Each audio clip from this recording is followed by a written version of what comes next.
bienvenue. Aujourd'hui, nous allons découvrir ensemble 2 rencontres avec le roi des animaux. 2 personnes, 2 destins qui ont basculé en quelques secondes. Mais attention, ces histoires vont vous marquer à vie, alors restez jusqu'à la fin pour connaître la chute la plus inattendue.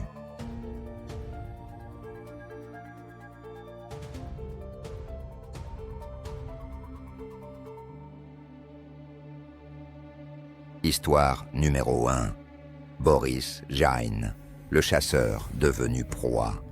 Les lions ont la réputation d'être des animaux très sociables. Leur mode de vie étant entièrement basé sur la taille de leur groupe, ils ont des comportements clairement définis. Ces comportements en font des machines à tuer parfaites. Quand on pense à une troupe de lions, on n'imagine pas du tout comment un homme seul pourrait abattre un lion. Encore moins une troupe entière. Il existe des rares individus qui se vantent de pouvoir chasser certains animaux, de les dépecer et de créer des trophées pour leurs expériences. Notre première histoire concerne Boris Jain, un chasseur de trophées très actif dans les années 60. Lorsque la chasse de certains animaux majestueux était encore considérée comme une activité honorable, une source de fierté. Il a passé des années à parcourir le monde et à chasser divers animaux avec son groupe de chasseurs bien soudés. Mais l'incident qui mettrait fin à sa carrière de chasseur pour de bon s'est produit le 8 juin 1968, lorsqu'il a croisé les mauvais lions. Le 8 juin, Boris et ses amis se sont retrouvés avec des jeeps près de la frontière du Mozambique, menant au parc national Kruger, une réserve de gibier créée en 1926, le plus grand parc national d'Afrique. Le groupe se composait de 4 chasseurs chevronnés, tous excités par la perspective d'une nouvelle chasse. Après avoir discuté et échangé quelques plaisanteries, ils sont partis dans la réserve pour chercher des lions solitaires ou des groupes en nombre réduit pour minimiser les risques. Il leur a fallu juste quelques heures pour trouver une troupe de lions au loin.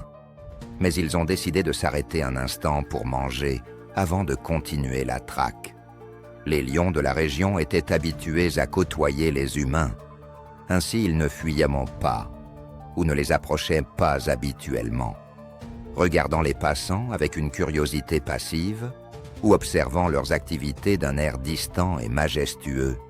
Cependant, ce jour-là était différent, car ces humains avaient des intentions entièrement différentes. Si vous aimez ce genre d'histoire vraie et flippante, n'hésitez pas à vous abonner à la chaîne et à activer la cloche, car nous publions chaque semaine de nouveaux témoignages qui vont vous tenir éveillés la nuit. Il était déjà l'après-midi, et ils cherchaient à terminer la chasse le plus rapidement possible, pour avoir le temps de retourner à la frontière de la réserve. Boris fut le premier à sortir des jeeps et le premier à avancer et viser l'un des lions. Il s'est stabilisé et a tiré à environ 100 mètres de distance. Le tir a été précis et le lion mâle a chancelé avant de s'enfuir avec le reste de la troupe. Ils les ont poursuivis pendant quelques kilomètres avec leur jeep et ont finalement trouvé le lion mâle entouré par les lionnes. D'après les témoignages des hommes présents, les lions n'ont pas tenté d'attaquer les chasseurs, mais sont restés groupés en les fixant du regard. Une confrontation silencieuse sous le regard impassible du soleil. Pensant que les lions avaient abandonné, Boris est sorti des jeeps avec bravoure, osant s'approcher encore plus des lions qui ne bougeaient toujours pas. Il a incité ses amis à le suivre pour porter le coup final de près. Un défi lancé à la face des lionnes qui les observaient depuis les hautes herbes. Mais ses compagnons ont cette fois-ci hésité, le regard des lionnes brûlants, d'une intensité sauvage, révélant leur propre lâcheté face à la menace imminente. Malgré les avertissements des autres, Boris a continué à exhiber ses compétences de tireur et à avancer, s'arrêtant à moins de 5 mètres des bêtes. Il a épaulé son fusil à nouveau et a visé le grand lion mâle. Après avoir tiré, il a vu le lion mâle tomber raide mort sur place, et presque instantanément, les 3 lionnes se sont levées et se sont précipités vers Boris, qui était beaucoup trop près d'elle pour s'échapper en toute sécurité. L'un des chasseurs a vaguement décrit les cris de Boris lorsqu'elles ont commencé à le mordre, car le souvenir était trop traumatisant pour en parler en détail. Un autre homme a décrit l'incident comme quelques instants où ils n'ont pu que regarder avec horreur. Les lions mutilaient leur ami. Après 1 minute, lorsqu'ils ont retrouvé leur calme, les chasseurs restants ont ouvert le feu sur les 3 lionnes, les tuant après quelques tirs. Elles se sont effondrées au sol et les hommes ont sauté pour aider Boris, qui gémissait. Bien que l'attaque n'ait pas duré longtemps, l'état de Boris ne pouvait pas être pire.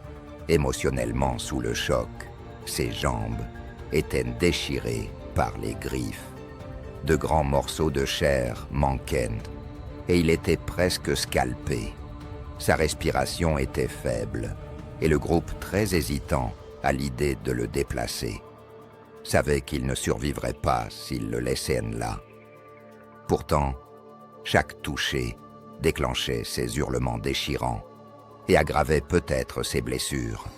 Il se tordait de douleur, avec des gestes prudents à la mesure de la situation et des paroles apaisantes.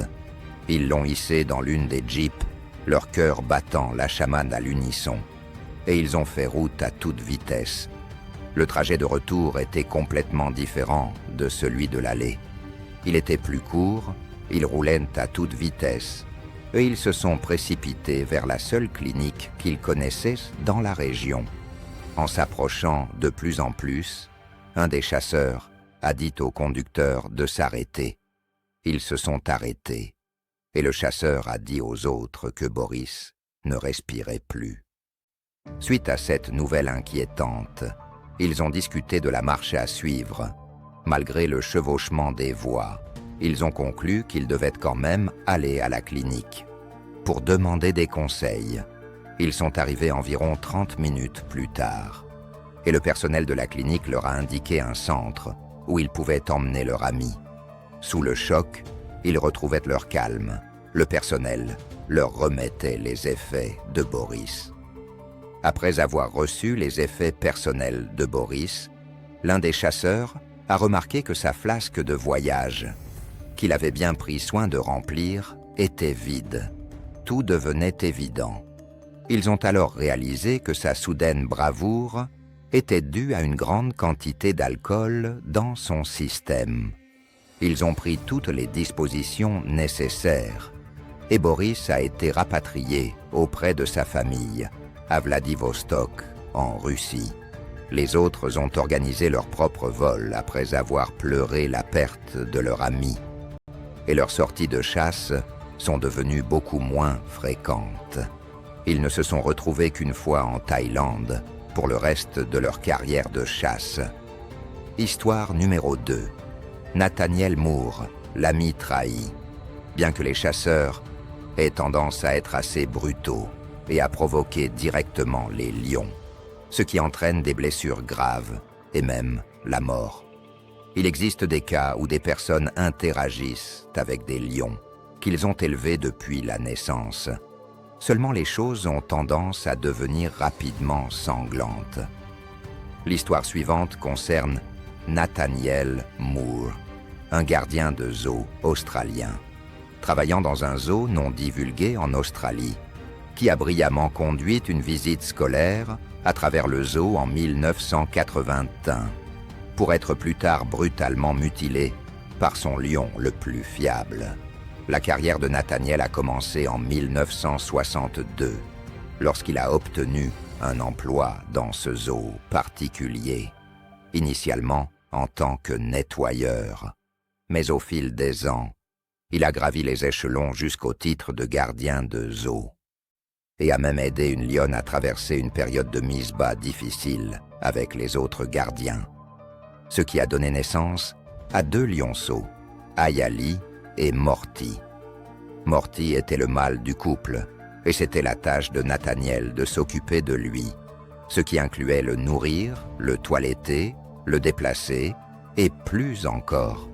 Au fil des ans, Morty est devenu l'un des plus grands lions que le zoo ait jamais vu, et il avait un lien indéfectible avec Nathaniel, ce qui a conduit le couple à devenir une attraction pour les touristes en visite. Le 16 mars 1981, une école visitant le zoo depuis Perth a organisé une excursion comprenant 5 classes d'élèves impatients de découvrir tous les sites que le zoo avait à offrir. Le groupe a d'abord quitté l'exposition de reptiles pour se diriger vers les oiseaux tropicaux, et enfin, de l'exposition des animaux polaires à celle des animaux africains. Nathaniel les attendait là et les a accueillis avec enthousiasme. Alors qu'il s'approchait de l'enclos des lions, il a agité un seau et leur a demandé ce qu'ils pensaient que c'était. Certains ont deviné de la viande, ce qui était correct. Nathaniel avait toujours une personnalité joviale et optimiste, ce que les élèves adoraient particulièrement, car les visites ne ressemblaient jamais à des cours magistraux auxquels ils sont habitués, mais plutôt à des classes interactives, amusantes et instructives. Nathaniel a commencé par une courte introduction en parlant d'Ayali et de Morty, qui étaient tous deux dans l'enclos et se prélassaient, ne prêtant attention à rien comme d'habitude. Ayali était un lion assez grand, mais Morty était une autre bête. Une fois leur histoire terminée, il a alors attrapé le seau et a ouvert la porte de l'enclos, qui était une porte en plexiglas, intégrée dans le mur en plexiglas. Certains élèves lui ont demandé pourquoi il entrerait et pourquoi il ne jetterait pas simplement la nourriture à l'intérieur. Et il a répondu qu'il était le meilleur ami des lions et qu'il ne lui ferait jamais de mal. Lorsqu'il est entré, Ayali s'est immédiatement redressé et a commencé à marcher vers Nathaniel, qui ne montrait aucun signe de peur. Les élèves ont commencé à paniquer, pensant que la bête allait l'attaquer. Mais tout ce qu'elle a fait a été de se lever sur ses pattes arrière et de reposer son poids sur les épaules de Nathaniel en lui léchant doucement le visage. Ayali est ensuite redescendue au sol et s'est frottée contre ses jambes en attendant sa nourriture. Il a plongé la main dans le seau et a jeté une grosse patte ensanglantée d'un animal dans un coin de l'enclos. Après quoi, Ayali a couru pour l'attraper et s'est couché pour manger. Nathaniel s'est tourné vers les élèves qui étaient totalement émerveillés par le spectacle. Morty était à l'arrière de l'enclos, allongé et regardant Nathaniel.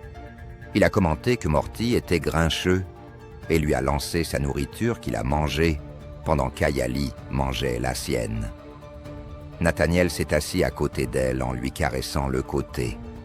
Elle était complètement indifférente et il a parlé de leur nature amicale en captivité.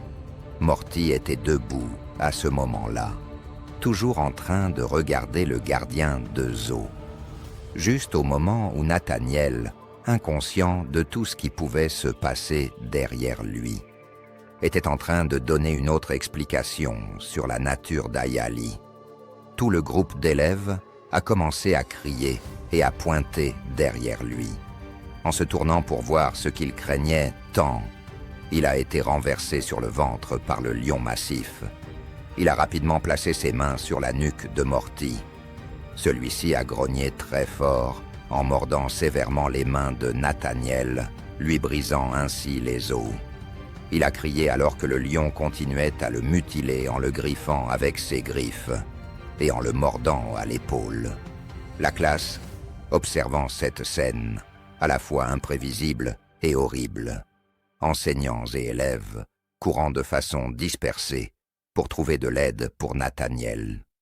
Cependant, dans cette situation, certains sont restés sur place soit par peur, soit par curiosité, alors qu'il pensait que Nathaniel ne survivrait pas à l'attaque du lion.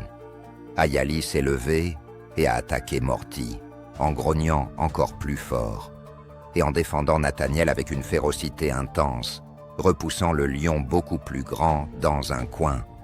Cette scène passant presque inaperçue, car tous étaient inquiets pour Nathaniel. Les autres gardiens de zoo sont venus en aide à Nathaniel et se sont précipités à l'intérieur. Morty a tenté de passer devant Ayali, mais elle ne l'a pas laissé faire. Les gardiens de zoo ont réussi à tirer Nathaniel hors de l'enclos, en laissant une traînée de sang derrière eux. Il a gémi tout le long du trajet hors de l'enclos, mais a réussi à se calmer, en réalisant qu'il n'était plus en danger. Les professionnels de la santé du zoo se sont précipités à son secours et ont réussi à arrêter son saignement en utilisant un simple garrot. Malgré la gravité de ses blessures, Nathaniel était complètement conscient et a concentré toute son attention sur les enfants pour s'assurer qu'ils allaient bien. Ils ont apporté une civière afin de transporter Nathaniel blessé, tandis que lui faisait de son mieux pour forcer un sourire afin de rassurer les enfants inquiets que tout allait bien. Après quelques semaines à la maison, il s'est remis de ses blessures. Mais les bonnes nouvelles s'arrêtent là. À cause de l'attaque, Morty a dû être emmené dans une réserve africaine pour y passer ses jours. Car le stress de vivre dans un zoo ne cessait de croître jusqu'à ce que cet incident malheureux se produise. Ayali, pour ce qui est de son cas, a été autorisé à rester au zoo, contrairement à Morty. Et Nathaniel, remis de ses blessures, a finalement repris son travail et a continué à s'occuper d'elle. Dites-nous en commentaire, quelle histoire vous a le plus marqué? Est-ce qu'ils méritaient leur sort? Et n'oubliez pas de vous abonner pour ne manquer aucune de nos flippantes histoires. À très bientôt.